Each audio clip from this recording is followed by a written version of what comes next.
안녕하십니까. 8월 9일 화요일 말씀 묵상 함께 시작하겠습니다. 비가 굉장히 많이 오고 있는데요. 우리 성도님들의 가정에는 아무런 어려움 없도록 함께 기도했으면 좋겠습니다. 오늘 본문은 마태복음 23장 29절에서부터 39절까지 말씀입니다. 날마다 솟는 샘물에 의하면 27절부터 다루게 되겠지만 어제 제가 26절과 27절을 함께 다루었습니다. 오늘은 예수님의 저주 중에서 7째 저주 하나만을 가지고 우리가 하나님의 백성이라는 이 지위를 어떻게 유지할 수 있겠는가에 대해서 생각해 보고자 합니다. 먼저 말씀을 보시고 계속해서 묵상을 이어나갔으면 좋겠습니다. 화 있을진저 외식하는 서기관들과 바리새인들이여, 너희는 선지자들의 무덤을 만들고 의인들의 비석을 꾸미며 이르되, 만일 우리가 조상 때에 있었더라면 우리는 그들이 선지자의 피를 흘리는 데 참여하지 아니하였으리라 하니, 그러면 너희가 선지자를 죽인 자의 자손임을 스스로 증명하미로다. 너희가 너희 조상의 분량을 채우라. 뱀들아, 독사의 새끼들아, 너희가 어떻게 지옥의 판결을 피하겠느냐? 그러므로 내가 너희에게 선지자들과 지혜 있는 자들과 서기관들을 보내매, 너희가 그 중에서 덜어는 죽이거나 십자가에 못 박고 그 중에서 덜어는 너희 회당에서 채찍질하고 이 동네에서 저 동네로 따라다니며 박해하리라. 그러므로 의인 아벨의 피로부터 성전과 제단 사이에서 너희가 죽인 바라게아의 아들 사가랴의 피까지 땅 위에서 흘린 의로운 피가 다 너희에게 돌아가리라. 내가 진실로 너희에게 이르노니 이것이 다 이 세대에 돌아가리라. 예루살렘아, 예루살렘아, 선지자들을 죽이고 내게 파송된 자들을 돌로 치는 자여, 암탉이 그 새끼를 날개 아래에 모음같이 내가 네 자녀를 모으려 한 일이 몇 번이더냐? 그러나 너희가 원하지 아니하였도다. 보라, 너희 집이 황폐하여 버려진 바 되리라. 내가 너희에게 이르노니 이제부터 너희는 찬송하리로다. 주의 이름으로 오시는 이여 할 때까지 나를 보지 못하리라.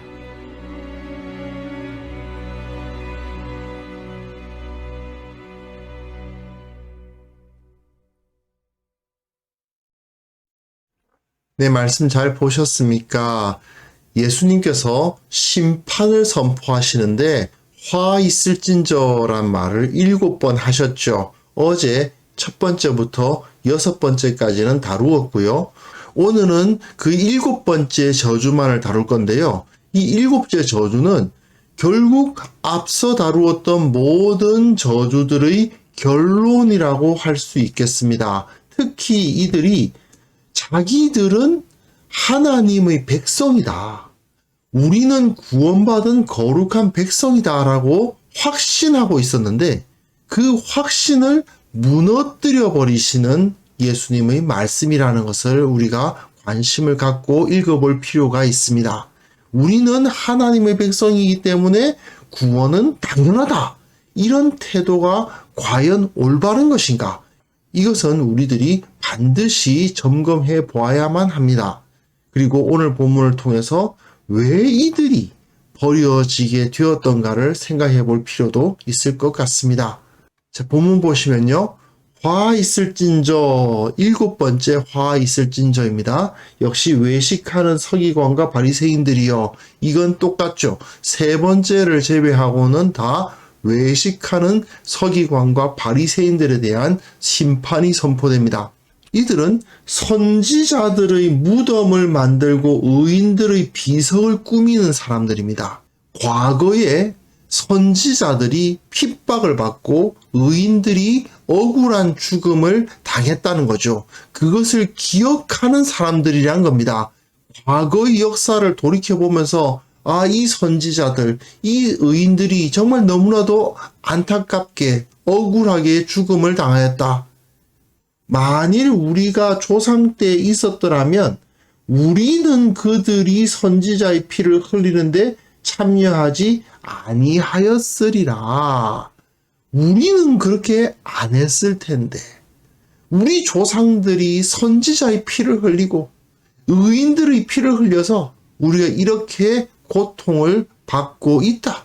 그 역사 가운데서 우리가 그들이 후손이 되다 보니까 우리 선조들이 그렇게 잘못을 하다 보니까 우리가 그만 그 잘못을 이어받아서 어려움을 당하고 있다. 그러니까 우리는 좀 더 하나님 앞에 거룩해져서 선조들이 죗값을 다 갚고 하나님의 은혜 가운데에서 독립을 이루고 하나님의 나라를 세우자. 뭐 이런 이야기를 했던 사람들이라는 거예요. 하지만 예수님은 너희가 선지자를 죽인 자의 자손임을 스스로 증명하고 있다라고 선포하시면서 너희가 너희 조상의 분량을 채우라.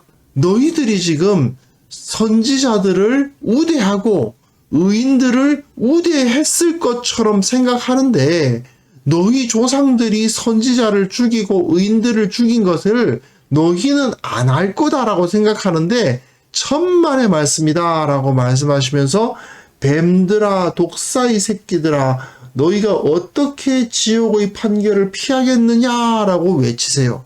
그들이 뱀, 독사의 새끼라는 이야기입니다. 이거는요. 세례 요한의 외친 것을 그대로 다시 따라 하시는 겁니다.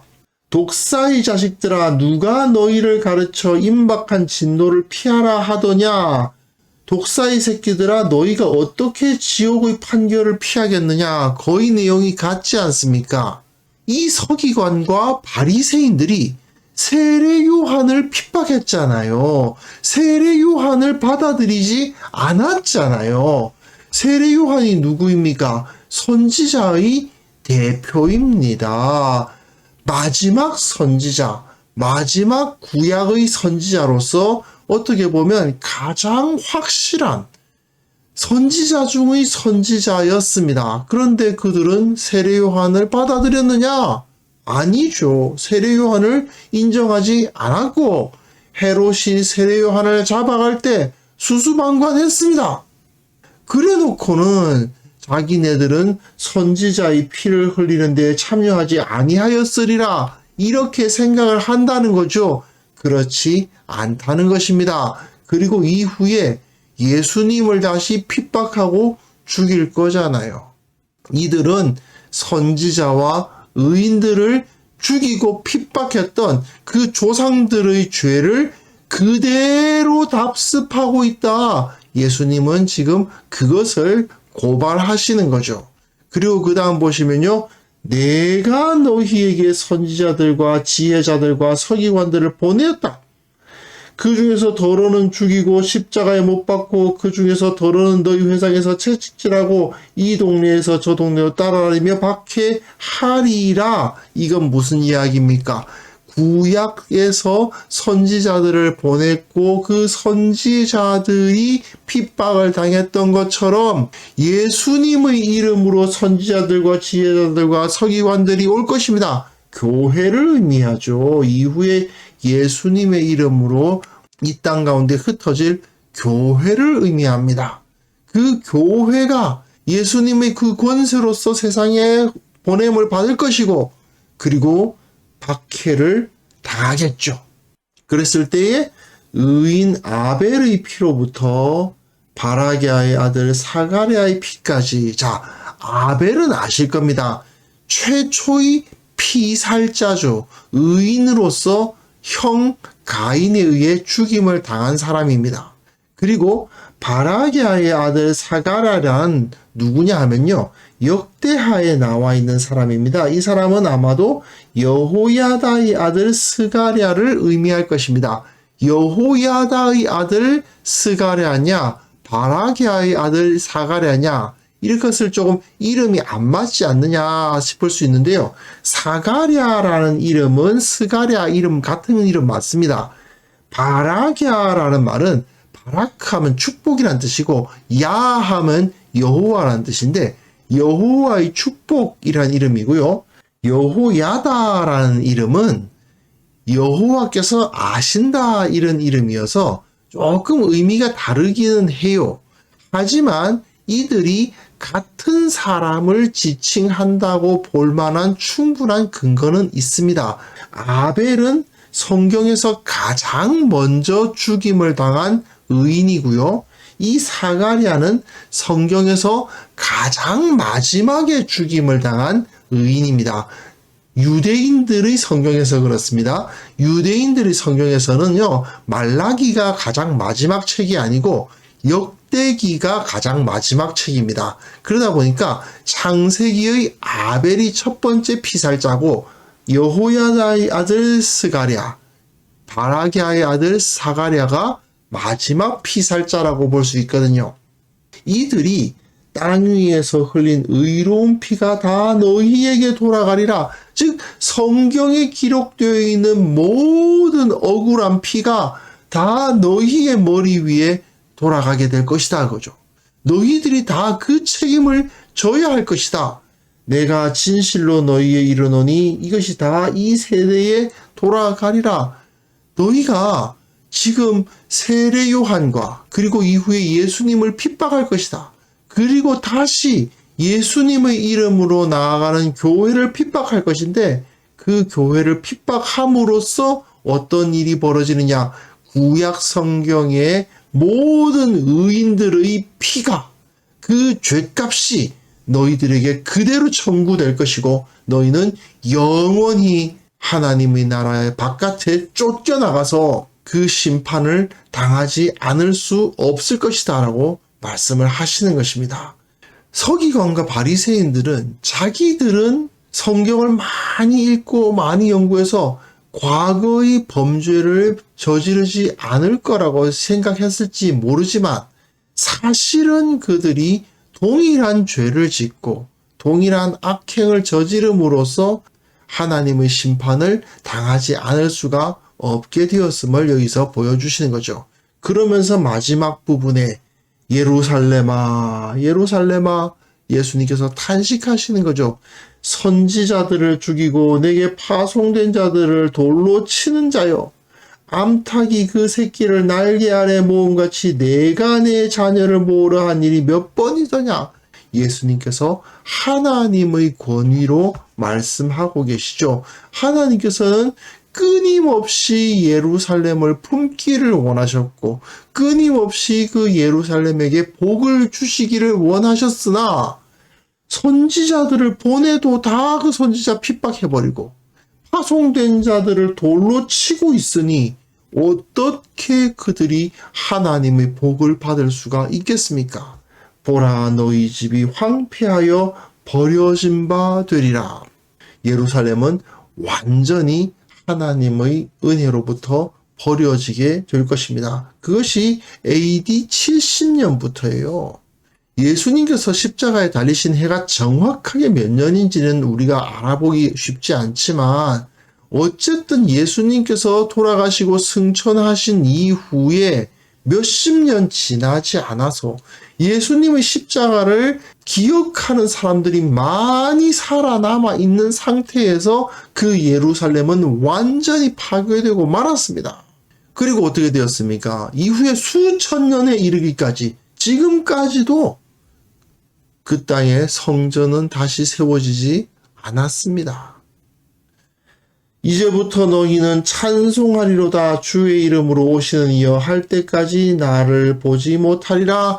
예수님께서 재림하시는 그날까지 그들은 예수님을 다시 볼 수 없을 것입니다. 이들은 결국 영원한 심판 가운데 떨어질 수밖에 없습니다. 이들에게는 더 이상 하나님의 긍휼이 임할 수가 없다는 거죠. 바리새인과 서기관들에게는 심판이 확증되어 버렸습니다. 자, 우리는 바리새인과 서기관들에게 왜 이렇게 영원한 심판이 선포되고 있는가를 우리가 살펴야만 됩니다. 우리는 절대로 같은 잘못을 저지르지 않아야만 됩니다. 과거에 기록되어 있는 수많은 악행들을 우리가 다시 받아서 행하는 그런 어리석은 자가 되어서는 안 되겠죠. 그러니까 무엇보다도 우리가 주님 앞에 합당한 자가 되어야 되는데 그러기 위해서는 겉으로만 거룩한 척, 신앙생활 잘하는 척, 다른 사람들은 비판하기만 하고 자기 죄악에 대해서는 인정하지 않는 그런 모습을 가져서는 안 된다는 것입니다. 이 당시 바리새인들과 같은 그런 모습을 가지고 있어서는 절대로 하나님으로부터 긍휼을 얻을 수가 없습니다. 교회의 여러 문제를 비판할 줄은 알지만 정작 교회를 위해서 아무런 애쓰는 것은 없고, 다른 사람들을 비난할 줄은 알지만 정작 자신의 죄악을 바로잡으려는 모습은 없는 그런 삶을, 그런 신앙생활을 우리가 하고 있지는 않은지 정말 철저하게 반성해 보아야만 됩니다. 주님께서는 진실된 마음으로 회개하고 교회를 섬기는 자들을 부르고 계신다는 것을 우리는 반드시 기억해야만 되겠습니다.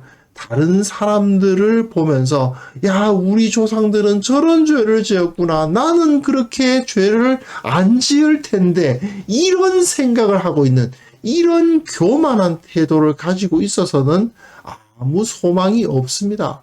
아, 저들이 저런 범죄를 저지르고 있구나, 나도 저 사람들과 같은 상황이었다면 나도 저렇게 되지 않았을까?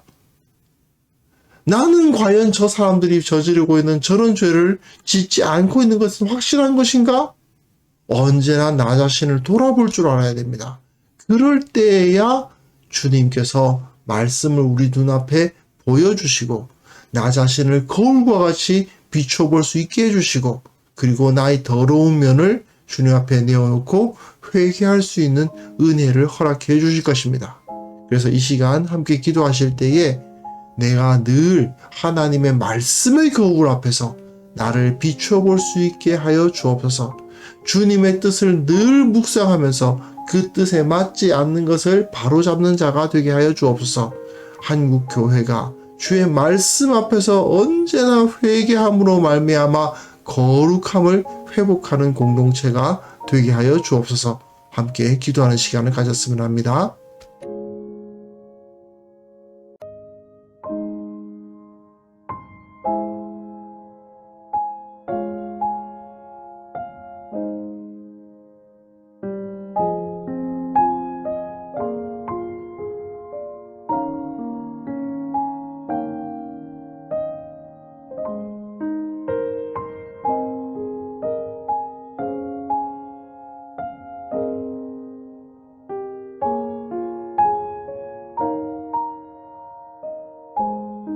하나님 아버지, 말씀 앞에서 나를 비춰보는 자가 되게 하여 주옵소서. 내가 거룩하다 착각하고 내가 다른 사람들보다 더 하나님을 잘 안다, 말씀을 잘 안다, 교만해지는 그런 어리석은 자가 절대 되지 않도록 이 서기관과 바리새인들과 같은 태도가 내 안에는 털끝만큼도 존재하지 않도록 주께서 나를 지키시고 감찰하여 주시기를 원하옵고 바랍니다. 아버지 하나님, 우리 교회가 늘 주님의 말씀을 묵상함으로 말미암아 순종하고 감사하는 공동체가 되며 결코 교만한 공동체, 외식적인 공동체, 겉만 번지르르한 공동체가 되지 않도록 주께서 우리를 온전히 붙들어 주시고 불꽃 같은 눈으로 감찰하여 주옵소서. 주님, 한국 교회를 놓고 다시 한번 기도합니다. 이 교회가 정말 거룩함을 회복해야 되겠습니다. 주님 앞에 바로 세워져야만 되겠습니다. 거룩한 성도들이 가득한 그런 참된 교회가 되어야만 되겠습니다. 주님, 주님께서 은혜를 베풀어 주시고 무엇보다도 주님의 말씀으로, 주님의 진리로 가득 채우사 모든 성도들이 주님께서 뜻하신 바대로 살아갈 수 있도록 도와주옵소서. 아버지, 오늘 하루도 주님께서 온전히 우리를 지켜주시기를 원합니다. 비가 너무나도 많이 와서 참으로 여러 가지 문제들이 발생하고 있는데, 이럴 때일수록 우리 성도들을 주님께서 안전하게 지켜주시고 그들의 생업과 행하는 일들 가운데 형통함을 허락하여 주시고, 무엇보다도 어디에서나 어떤 상황에서나 감사하며 기뻐하는 마음을 품을 수 있도록 주님께서 함께하여 주옵소서. 주님께서 우리와 함께 하시오니 두려워할 것이 없노라 고백하는 자들 다 될 수 있도록 도와주옵시고, 오늘 하루 주님의 능력을 경험하게 하옵소서. 감사드리옵고 예수님의 이름으로 기도합니다. 아멘.